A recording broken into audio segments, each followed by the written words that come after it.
Welcome to the MTA Podcast Series, a weekly audio cast featuring interviews with recognized industry professionals. And your host, Ed Carlson. Tuesday, November 10th, 2009. The latest equity mutual fund statistics reveal continued lack of public investment interest despite sizable buying power. Margin debit has increased tepidly, but importantly, it never did drop to washed-out levels during the bear market. Meanwhile, insider selling remains very heavy and corporate buybacks are small relative to new financing. Hence, as trading buying subsides, we don't see sufficient demand from other sources to push stocks up. Today's guest is Phil Roth. Phil Roth is Chief Technical Market Analyst at Miller Tabak Co. and has been a Wall Street professional since 1966, having been the Chief Market Technician at Morgan Stanley, Dean Witter, Shearson Lehman, E.F. Hutton, and Loeb Rhodes. He is past president and current director of the Market Technicians Association and a former director of the New York Society of Security Analysts. Phil Roth was voted number one in charting and technical analysis in the Reuters poll and has made regular appearances on CNBC and Bloomberg TV. Phil Roth, welcome to the program. That was a heck of an introduction. Well, I was just going to say, it's quite a bio. As a matter of fact, for those that don't know, I had to cut out most of it just to make time for our interview. You've been around for a long time, Phil. Yeah, all that means I'm old. I know, but go ahead. I'm sorry, I shouldn't have mentioned that. No, you look great and you do great, and I want to talk about your story. It's always best when telling a story, though, to start at the beginning. Why don't you give us a little insight as to how a group of German immigrant bakers in the Vietnam draft led you to a career in technical analysis? Okay, if you want. When I was a little kid, when I was about 12 years old, I went to work for the local baker, scraping the floor and cleaning pans. And after I was there a little while, he said to me one day, he said, "Phil, you know, you're wasting your money. From now on, you get $5 a week allowance, and we're going to invest the rest." And so at the end of the day, he would wipe the flour off his bench and bring out his charts, and we'd look at them. He was a meticulous chart keeper by hand. This was in the 1950s. It was the only way to do it. And he was very interested in technical analysis, and he got me hooked. I made my first trade from the charts in 1955 when I was 12 years old, and it worked. And so I was hooked after that. And so I came to realize that the bakery was a great cash flow, and you made the real money in the market. So I came very close to buying a bakery. I was a baker by the time I was 18, and I didn't do it, basically because in those days you were vulnerable to the draft as a young man, and so you couldn't buy a business. And so I went to college and then ultimately back to Wall Street. Mm-hmm. Mm-hmm. You know, I said I cut out a lot of your biography. That's one thing that was not in the bio. But there was one thing in the bio amongst all the standard memberships and engagements I did want to ask you about. We don't have to spend too much time on it, but your bio or your resume mentioned that you're a member of SIRE, the Society for the Investigation of Recurring Events. Now, this is a new name for me, and chances are for a lot of our listeners. Can you give us a little background on just what this group is? Well, I guess I should scratch that from my resume because SIRE is no longer in business. I guess we outlived the organization. It was a group of people interested in cycles, not only stock market cycles, but all cycles, agricultural cycles, planetary cycles, biocycles, et cetera, et cetera. And they met monthly in New York for many years, but it has ceased to exist. Okay. You know, while reading your research, and you sent me a fair amount, and I appreciate that, I was reminded that a smart man once said, "A picture is worth 1,000 words," but you clearly decided to write the words anyway. The one thing that really struck me about your research as I plowed through half a ton of it was no charts. Phil, have you left charts behind? Was this a deliberate decision on your part, or did your research somehow grow beyond pictures? Well, if you go back 10 years ago when I was with the big investment banks, I had a staff of 3, 4, 5 people, and we produced charts. I work totally alone now, no secretary, nothing, and so I just can't do it. I mean, I keep all the data, and so they certainly could be constructed. And I've also found that there's no need to reproduce stock charts. There isn't anybody that's interested in stocks that has no access to a chart on a stock. For my indicators, I always tell people, look, if you really want to see a chart on that indicator, go to Ned Davis. His business is charts. My business is interpreting the data. So is it fair to characterize your approach or what you just said as charts are merely a way to show someone else what the data has already uncovered versus using charts to uncover the data? Well, as far as indicators go, fundamentalists, and my audience is largely non-technical. Money managers who are driven by fundamentals most of the time are used to seeing tables and tables of data. So I believe it or not, I've had very few people in the last 10 years ask me the question that you just asked. Why don't we see a chart on this? And when I do make presentations to institutions, I always bring charts with me. I make them special for the presentation. What I can't do is do them regularly because I just don't have the manpower or the time. So the chart is a way to put what you already know into a picture format as opposed to using the picture to derive the conclusion. Well, I have those charts in my head. I've seen them for many, many years. And if it isn't in my head, I'll make it. We're going to continue with Phil Roth in a moment, but first a reminder that on next week's program, Peter Eliades will be our guest to discuss market cycles. Phil, let's talk a little bit about the big picture in the current markets. We hear a lot about the risk trade, risky assets, appetite for risk.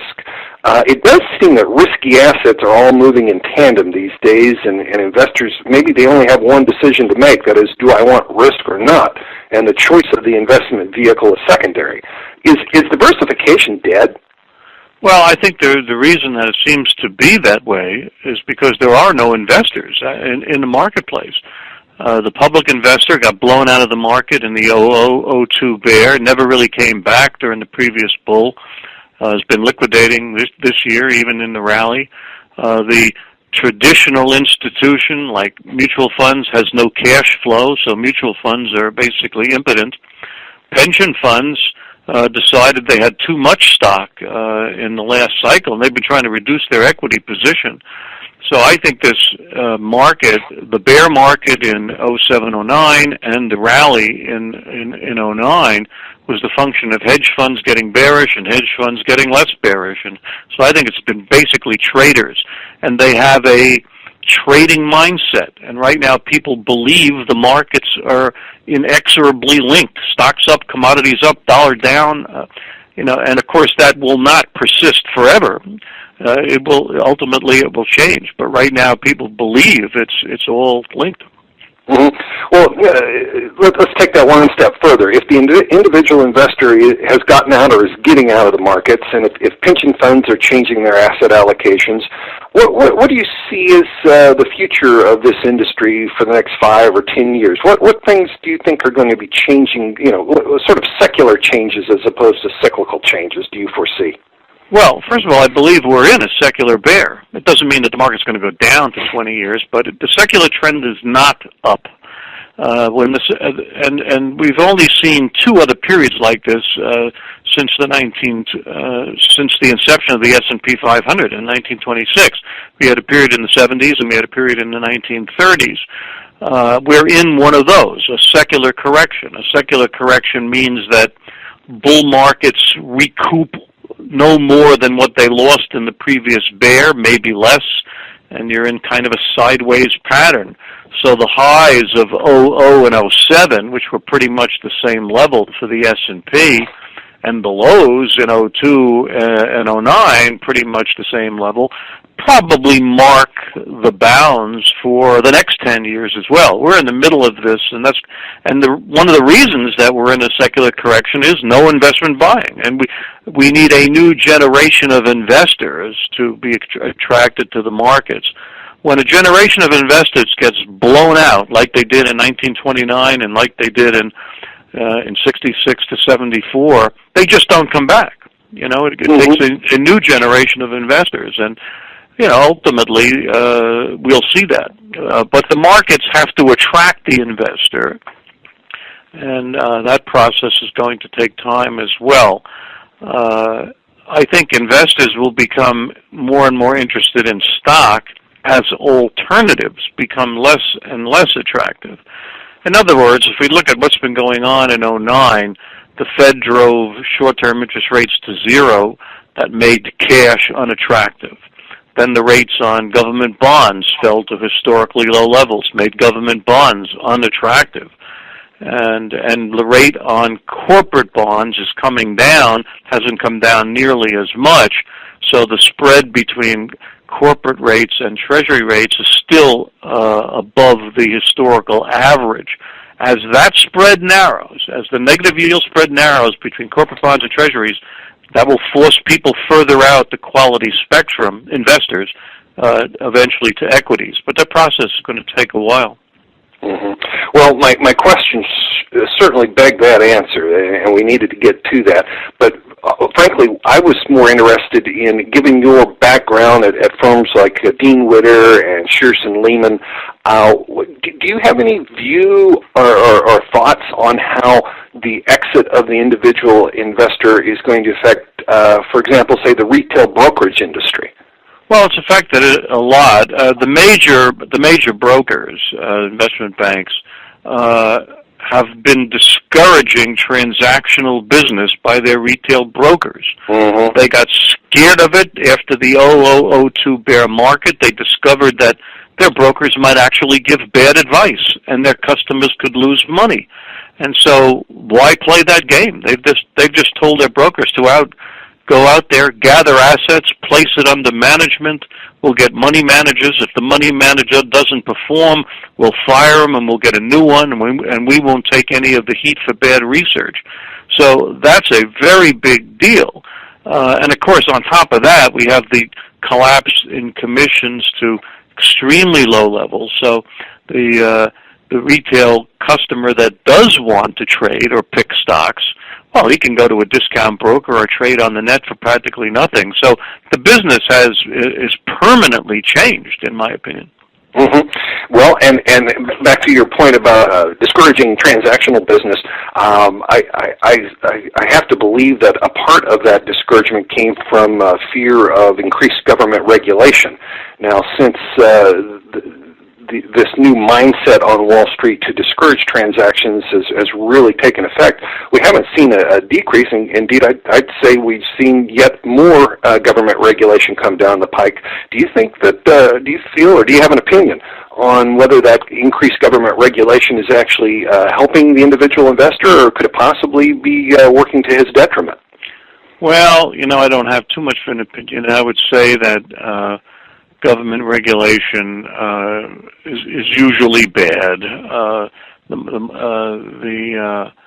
because there's always unintended consequences of regulation.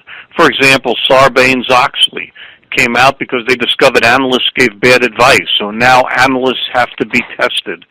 So what's happening? Fewer analysts. The brokers don't want to deal with the hassle. And so research departments have shrunk dramatically post-Sarbanes-Oxley. So that's always a big issue when you have government interference. You have the unintended consequences. I don't know where it ends up. One thing that would benefit transactional business would be commissions going up. And ironically, I believe over time they will go up somewhat, because brokers can't provide any service at these levels of commissions. And there are going to be people out there that want some services and be willing to pay it. So, maybe that's what we'll see. We've only got about 5 minutes left, but before we do end, I did want to ask you about some specific things you do with your analysis. A couple weeks ago, you wrote, when investors are buying and traders are selling, and prices begin to hold or climax on the downside, then the three elements of a base are beginning to unfold. My question is, how do you measure when investors are buying and traders are selling? Well, first of all, we have to say why that's important. Investors are motivated by price and value. They tend to buy when prices are weak or declining.